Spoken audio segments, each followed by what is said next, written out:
this reform process specifically addressing also that issue, because there are some programs under my office trying to work out the challenges in implementation and in ratification some of the conventions. For example, the Malabo Protocol. It was adopted at a moment of political fury at the international justice system. And it was adopted very quickly, and we even went in our crimes beyond the Rome Statute of the ICC or ICY and ICR. Yet, we have very low ratification. So we are, as we speak, we have a study ongoing in collaboration with some universities to try to figure out what is the problem, because if it really needs amendment, let's amend it. If it needs to be totally locked away and we have something new, let's tell our heads of states this is what we need now. One of the major issues with implementation, unfortunately, we depend a lot saying we lack resources. Africa doesn't lack resources. Our problem is sometimes is the political will to implement the agreement. And this is one of our major issues. This is internal issues in our countries. And sometimes even if the head of state wants to implement it, sometimes when it trickles down to the bureaucracy is diluted. This is the major hurdle we face, and actually this is where your role is very important, because you deal with all institutions and the governments, and you can advise and you can push, you can advocate from your side that this agreement or that is extremely important for the benefit of your people. So it will facilitate things, like even if we start by the issues of private international law matters, which will save a lot of problems between people in intermarriage, in adoption, in inheritance, and so on. So these things, to acknowledge and recognize each country's documents and so on, I think these are things very crucial, and it's very important that the continent and the countries themselves work on its implementation. So from your side, I think it would be good for you to advocate, and from our side, we are trying to assist member states to show where are the loopholes where we can address the issue. When it comes to the second question relating to the councils outside of the continent, what I'm doing as a legal counsel, as I said, I'm trying to employ African lawyers, but that is not enough. I think from your side as Paulo, I think it's very good that you have lists of experts in every field and publish it, let it find its way to the international arena and to be known to the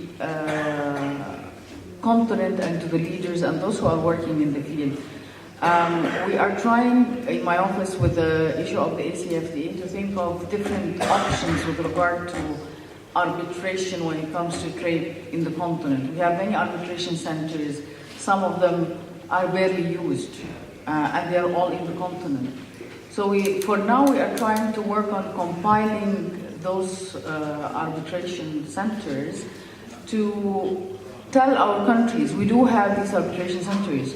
Don't go to Excel. Don't go to the other chambers where we all lose. And we know we pay so much money for the lawyers, and at the end we lose. So we have to find our own way, especially now when we are talking about an agreement. It's for Africa and to be implemented by Africans. It would be extremely good to tell the people of the continent, no, we have African lawyers who know how to handle these cases. So that is my suggestion, that from your side, you should assemble lists of experts in every single field, because if we're talking about WTO, it's not the WTO, it's like WTO rules, but you have health, you have technology, you have things like that.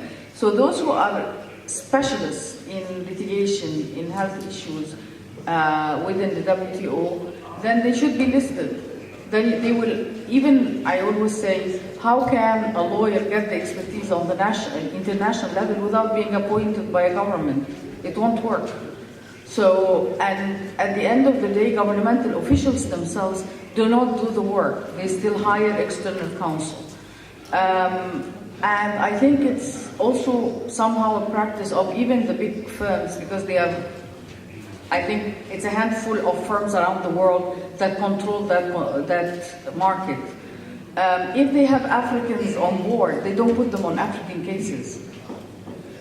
So it's very important that you have these lists, show your expertise and show that you studied this, you worked on it, you made papers, whatever, and then you can be picked by other governments. And I think my office can do something on that with Palo. We can assist in publishing the information, make it more accessible to governments. So that also will be helpful. As far as the African diaspora is concerned, recently we have, under the new administration in the Commission, a lot of engagement with the diaspora. We have few ambassadors to the AU abroad, and they are mandated now to interact with the diaspora and do some projects. We have a very active ambassador in DC, for example, and now there are some programs in DC with the diaspora, and they are implemented together with the African Union. And the chairperson, when we went to DC last November, he met with representatives of the diaspora from all over the continent. One of the things when it comes to the lawyers of the diaspora, I think what I just said about the list is so important, because in my teams I have 2 lawyers, African lawyers, but they are working and teaching outside of the continent. And they have very rich experience.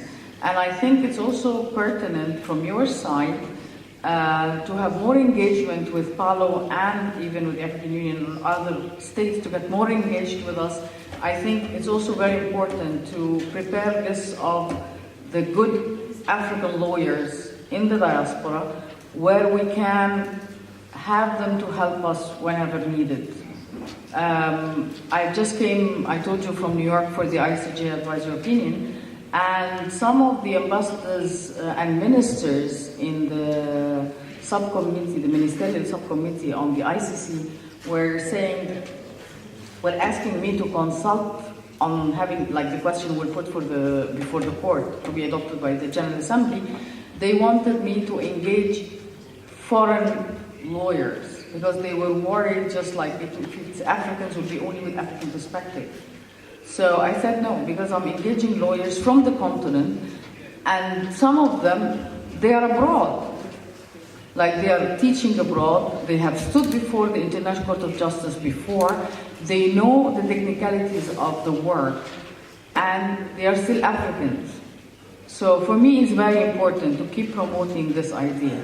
So I would suggest from your side to do these lists, which will be very useful to complement the list that I've just spoken about of the African lawyers in the continent. So that will definitely increase the engagement with regard to the work of the diaspora, the lawyers in the diaspora.